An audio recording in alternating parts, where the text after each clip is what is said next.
पाक बहरिया ने भारतीय बहरिया के नापाक अजाइम पर पानी फेर दिया। भारतीय सबमरीन की 16 अक्टूबर को पाकिस्तानी हदूद में दाखिल होने की कोशिश नाकाम बना दी। पाक बहरिया ने पेशा वराना महारत से भारतीय अजाइम नाकाम बनाए। ISPR के मुताबिक मुसलसल तीसरी बार PN long range maritime petrol aircraft के जरिए भारतीय बहरी आबदोज को बर वक्त टारगेट करके रोका गया।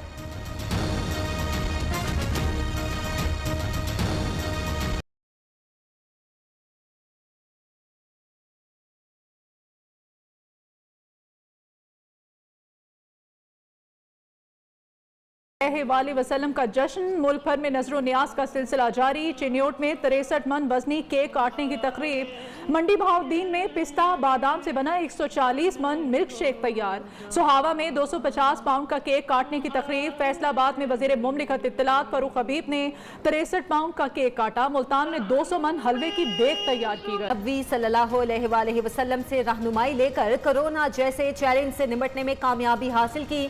सदर मुमलिकत आरिफ अलवी का ऐवान सदर में कौमी रहमतुल्लिल आलमीन कॉन्फ्रेंस से खिताब। वज़ीर मजहबी उमूर नूरुल हक कादरी, मौलाना खसूसी ताहिर अशरफी समेत विफाकी काबीना अरकान पार्लियामेंट, उलमा मशाइख की शिरकत। वज़ीर आज़म, विफाकी वज़रा, गवर्नर और वज़रा आला समेत अहम शख्सियात की कौम को ईद मिलादुन्नबी सल्लल्लाहु अलैहि वसल्लम की मुबारकबाद। उस्मान बुज़दार ने कहा, आलम इस्लाम को दरपेश मसाइल का हल सीरतुन्नबी में है। महमूद खान ने पैगाम में कहा, आप सल्लल्लाहु अलैहि वसल्लम की विलादत इंसानियत पर अल्लाह ताला का एहसान अजीम है। वज़ीर दाखिला शेख रशीद कहते हैं, आखिरी नबी हज़रत मोहम्मद सल्लल्लाहु अलैहि वसल्लम का उम्मती होने पर फ़ख्र महसूस। ईद मिलादुन्नबी सल्लल्लाहु अलैहि वसल्लम की मुनासबत से वज़ारत दाखिला का कैदियों की सज़ा में 90 रोज़ की कमी का ऐलान। कत्ल, गद्दारी, रियासत मुखालिफ और संगीन जुराइम के अलावा उम्र कैद वाले कैदियों को 90 रोज़ की सज़ा मुआफ़ी मिलेगी। नोटिफिकेशन जारी। ईद मिलादुन्नबी सल्लल्लाहु अलैहि वसल्लम पर पाकिस्तानी कौम और हुकूमत को मुबारकबाद। चीनी सफीर नोंग रोंग का ट्वीट, चीन की हुकूमत और अवाम का पाकिस्तान की तरक्की, खुशहाली और अमन के लिए नेक ख्वाहिशात का इजहार। ईद मिलादुन्नबी सल्लल्लाहु अलैहि वसल्लम के मौके पर सिंध में मोटरसाइकिल की डबल सवारी पर पाबंदी। सिक्योरिटी खदशात के पेश नज़र कराची समेत मुख्तलिफ शहरों में जुलूस और रैलियों की गुजरगाहों, अतराफ के इलाकों में मोबाइल फोन सर्विस जुज़वी तौर पर बंद।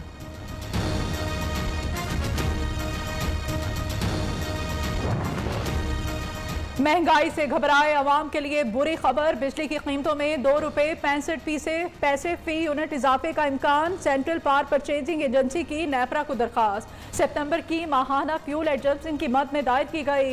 नेपरा 27 अक्टूबर को बिजली महंगी करने की दरखास्त पर समाअत करेगा।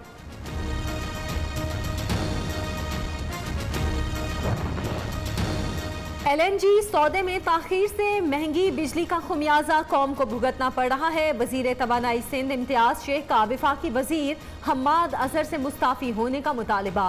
कहते हैं, नेपरा रिपोर्ट मौजूदा हुकूमत के खिलाफ चार्जशीट। सर्दियों में गैस बहरान मजीद शिद्दत इख्तियार कर जाएगा। इस्माइल राहू कहते हैं, विफाकी हुकूमत का महंगाई से मुतालिक इजलास खोदा पहाड़ निकला चूहा के मुतरादिफ है। ऑपोजिशन ने कोई गलती की तो उनके लिए मसाइल पैदा होंगे, शेख रशीद की वार्निंग। विफाकी वजीर दाखिला कहते हैं, ऑपोजिशन जिम्मेदारी का सबूत दे। 20-22 माह बाद इलेक्शन है, कानून हाथ में लेने की कोशिश की गई तो कानून से हाथ धोना पड़ेगा।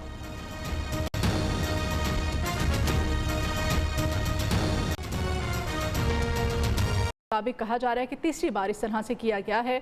भारतीय सबमरीन ने 16 अक्टूबर को यह वाक़या पेश आया। 16 अक्टूबर को पाकिस्तानी हदूद में दाखिल होने की कोशिश की थी। पाक बहरिया ने पेशा वराना महारत से भारतीय अज़ाइम नाकाम बना दिए और इस वाक़े में भी PN long range maritime petrol aircraft के जरिए भारतीय बहरिया की आबदोज का कबल अज़ वक्त पता लगाया। ब्रिगेडियर रिटायर्ड नादिर मीर साहब हमारे साथ हैं, उनसे मज़ीद जानते हैं। बहुत शुक्रिया सर आपके वक्त के लिए। सर, ये जो भारत की जानिब से एक दफ़ा फिर से ओछी हरकत की गई है, पाकिस्तान नेवी ने इसका मुंह तोड़ जवाब दिया है, क्या कहेंगे इस पर आप?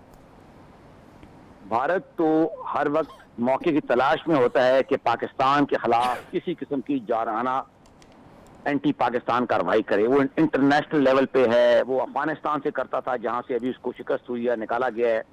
अब वो बहरे हिंद या इंडियन ओशन या अरेबियन सी यानी समुंदर पाकिस्तान के साथ जो है, उधर उसकी बहरिया की जो सबमरीन है वो छुप के आके कार्रवाई करने की कोशिश की है, पहले भी की थी, आपको याद है कुछ साल पहले भी ये हुआ था, तो जी। तब भी उसको बेइज्जत करके निकाला गया था यहाँ से। और एक्चुअली पाकिस्तान को, ये मेरा व्यू है as chairman of Pakistan national reform movement, कि जो भारत अगर कोई दूसरी सबमरीन आ जाए किसी मुल्क की, या कोई शिप आ जाए, बल्कि उसमें गलती हो सकती है तो इम्कान हो सकता है, फिर तो उसको ज़ाहिर निकालने का मतलब है। लेकिन भारत के केस में तो खाली गलती का गुंजाइश नहीं है, जारहाना कार्रवाई है। हमें चाहिए कि भारत की सबमरीन आबदोज जब यहाँ आती है तो उसको निकालें ना, उसको डुबोएं। और हमारे पास काबिलियत है, हमारी बहरिया बहुत प्रोफेशनल है, बहादुर है, अब आगे अब पहले से बहुत बेहतर भी होती जा रही है, मतलब उसमें नए जहाज इक्विपमेंट भी आ रहे हैं, ताकि भारत को मैसेज मिले। जिस तरह भारत के जहाज ने ट्राई की थी, हवाई जहाजों ने, आपको बालाकोट के बाद आपको याद है, जी उसी जी। तरह। तो ये ठीक है, उसको भी निकाल दिया गया, लेकिन अगर दोहराते हैं तो फिर इसको गुंजाइश नहीं है उसको छोड़ने की, क्योंकि इंडिया विल कीप रिपीटिंग।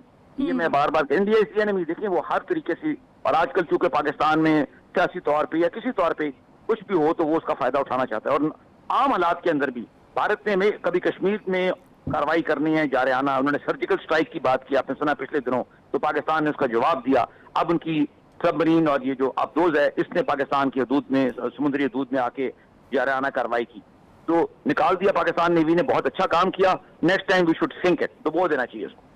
अब तो किस तरह की हरकतें क्यों की जाती हैं नादिर मीर साहब? आपको क्या लगता है कि भारत को क्या खुशफहमी क्या है कि सबमरीन्स इसके पास ज्यादा हैं, इस वजह से ये तीसरा वाक़या है अपनी नौयत का, तीसरी बार इस तरह की हरकत की गई है, तो जवाब देना तो बनता था। हमेशा से हम जवाब देते हैं और आइंदा भी देते रहेंगे। नहीं, जवाब आप नेक्स्ट टाइम ये जवाब देना दें, यही मैं कह रहा हूँ ना। ये जी। मैं आपको जो पॉलिसी के तौर पे आप नेशनल पॉलिसी बनाए ना, और वो कह दें, पहले बता दें, ताकि गलती की गुंजाइश है। वो कहेंगे हमसे गलती होगी, तो आप कह दें जी गलती का, इसका जवाब ये नहीं है कि उसको डिटेक्ट करके वहां से धकेल दिया जाए, या उसको सब सरफेस करना पड़े, या उसको निकलना पड़े। बस इसका ये इलाज है कि उसको डुबोया जाए। जब उनकी एक सबमरीन डूबेगी ना, या तबाह हो जाएगी आप दोस्त, तो फिर वो अगली भेजने से पहले सोचेंगे। आप देखें ना, जब आपने उनके जहाज तैयारा गिराया था ना, भारत का जो पायलट भी पकड़ा था और उसको चाय भी पिलाई थी, उसके बाद से उसके जहाज नहीं आए। अगर आप ना गिराते उस वक्त, तो ये अभी फिर आ रहे होते, और वो अभी भी आपको धमकियां दे रही हैं। तो आपको क्यों धमकी देता है कोई मुल्क? तो आप कैसे, मतलब कि पाकिस्तान एक इंडिपेंडेंट कंट्री है, बहादुर फौज है, न्यूक्लियर आर्म्स है, हमारे लोग शऊर है, हमारा मीडिया अलर्ट है, तो हम क्यों सुने किसी की धमकी? हम तो कुछ भी नहीं कर रहे, हम तो अपने मसाइल हल कर रहे हैं। तो why should we listen? This is what I keep saying as chairman of Pakistan national reform movement, PNRM। We need a change of policy. हमने अभी जो हमारी हुकूमत है, कोई भी हुकूमत है, मैं इस हुकूमत हो या पिछली हो या अगली हो, मैं ये कहता हूँ, हम ये कहते हैं कि हमें एक पॉलिसी रखनी है पाकिस्तान के दिफा की, कि पाकिस्तान के खिलाफ जो भी ये जारियत है ना, जो जारियत कहता है, उसका जवाब ये नहीं है कि बस उसको भगा दिया। नो, उसको शूट ऑन करें, दबा करें।